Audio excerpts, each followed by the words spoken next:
दोस्तों जरा सोचिए, अगर आपका मोबाइल रिचार्ज खत्म हो जाए तो क्या आपका मोबाइल नंबर भी बंद हो जाना चाहिए? आपका फोन, आपकी सिम, आपका नंबर। लेकिन अगर आप रिचार्ज नहीं करते हैं तो आपके फोन पर आने वाली कॉल भी बंद कर दी जाती हैं। मतलब अगर बैंक का ओटीपी आए, हॉस्पिटल से कॉल आए, तो वो भी आप तक नहीं पहुंच पाएगा। और अब इसी मुद्दे को लेकर संसद में एक बड़ी मांग उठी है। दोस्तों, भारत में लगभग 125 करोड़ मोबाइल यूजर्स हैं और इनमें से करीब 90% लोग प्रीपेड सिम इस्तेमाल करते हैं। यानी ज्यादातर लोग रिचार्ज करके मोबाइल चलाते हैं। लेकिन प्रीपेड यूजर्स के साथ दो बड़ी समस्याएं हैं। इसमें से पहली समस्या, जब आपका रिचार्ज खत्म हो जाता है तो टेलीकॉम कंपनी आउटगोइंग कॉल बंद कर देती हैं, इनकमिंग कॉल बंद कर देती हैं, एसएमएस भी बंद कर देती हैं और ओटीपी भी, सब कुछ बंद कर देती हैं। अब यहां सबसे बड़ा सवाल उठता है, आउटगोइंग बंद होना तो समझ आता है, लेकिन इनकमिंग कॉल क्यों बंद होती हैं? क्योंकि आज के समय में मोबाइल नंबर हमारी डिजिटल पहचान बन चुकी है। आप जरा सोचिए, bank OTP, UPI payment, train की टिकट ओटीपी, पैन आधार वेरिफिकेशन, नौकरी का इंटरव्यू, हॉस्पिटल का कॉल या फिर गैस सिलेंडर बुकिंग, ये सब इनकमिंग कॉल और एसएमएस से आते हैं। लेकिन अगर आपने रिचार्ज नहीं कराया तो ये सब आप तक नहीं पहुंच पाएगा। गरीब लोगों की परेशानी क्या है? अब जरा भारत की ग्राउंड रियलिटी भी समझिए। देश में करोड़ों ऐसे लोग हैं जो सिर्फ इनकमिंग कॉल के लिए फोन रखते हैं। जैसे मजदूर, किसान, बुजुर्ग लोग, गांव में रहने वाले लोग, उनके लिए मोबाइल सिर्फ जरूरी कॉल सुनने का जरिया है। लेकिन जब कंपनियां रिचार्ज खत्म होते ही इनकमिंग भी बंद कर देती हैं तो सबसे ज्यादा नुकसान इन्हीं गरीब लोगों का होता है।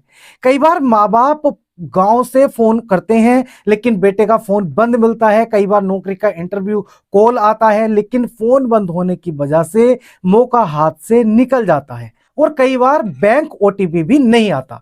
सोचिए, एक छोटा सा रिचार्ज किसी की पूरी जिंदगी पर असर डालता है। दोस्तों, संसद में उठी मांग अब इसी मुद्दे को लेकर है। संसद में एक बड़ी मांग उठी है जिसमें 3 महत्वपूर्ण सुझाव दिए गए हैं।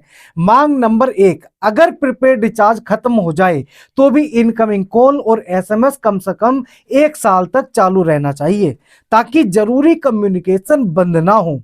मांग नंबर 2, अगर किसी ने रिचार्ज नहीं कराया तो उसका नंबर तुरंत किसी और को ना दिया जाए, बल्कि कम से कम 3 साल का ग्रेस पीरियड होना चाहिए ताकि आपकी पहचान, आपकी सुरक्षा बनी रहे। मांग नंबर 3, टेलीकॉम कंपनियों को लो कॉस्ट इनकमिंग प्लान लाना चाहिए। मतलब जैसे 10 रुपए में या 20 रुपए में 180 दिन की इनकमिंग कॉल्स। ऐसे प्लान गरीब लोगों के लिए बहुत ज्यादा मददगार हो सकते हैं। अब दूसरी प्रॉब्लम देख लेते हैं, 28 दिन का रिचार्ज गेम। 28 दिन का रिचार्ज प्लान, साल में महीने कितने होते हैं दोस्तों? 12। लेकिन टेलीकॉम कंपनियां 28 दिन का प्लान बेचती हैं। अब जरा गणित देख लीजिए थोड़ा, 28 दिन की गुणा करेंगे 13 से तो 364 दिन बैठते हैं। मतलब 13 बार रिचार्ज कराना पड़ता है। यानी कंपनियां एक एक्स्ट्रा रिचार्ज आपसे हर साल ले लेती हैं, जबकि सैलरी, किराया, बिजली का बिल, ईएमआई सब कुछ 30 या 31 दिन के महीने पर चलता है। तो मोबाइल रिचार्ज ही 28 दिन का क्यों? दोस्तों, सवाल सीधा है, क्या मोबाइल नंबर सिर्फ टेलीकॉम कंपनियों का बिजनेस है या आज के समय में एक जरूरी कम्युनिकेशन राइट बन चुका है? अगर ये नियम बदलते हैं तो सबसे ज्यादा फायदा भारत के गरीब और प्रीपेड यूजर्स को होगा। लेकिन अगर नहीं बदलते हैं तो आने वाले समय में रिचार्ज और महंगे हो सकते हैं। अब मैं आपसे जानना चाहता हूं, क्या आपको लगता है इनकमिंग कॉल्स बंद होनी नहीं चाहिए?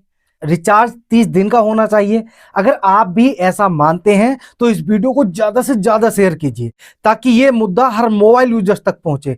और अगर आप टेको टेलीकॉम की ऐसी ही सच्ची और ताजा अपडेट सबसे पहले जानना चाहते हैं तो टेक्नो बिश्नोई जी चैनल को सब्सक्राइब जरूर कर लीजिएगा। मैं हूं गौरव, मिलता हूं अगली वीडियो में। तब तक के लिए जय हिंद, जय भारत।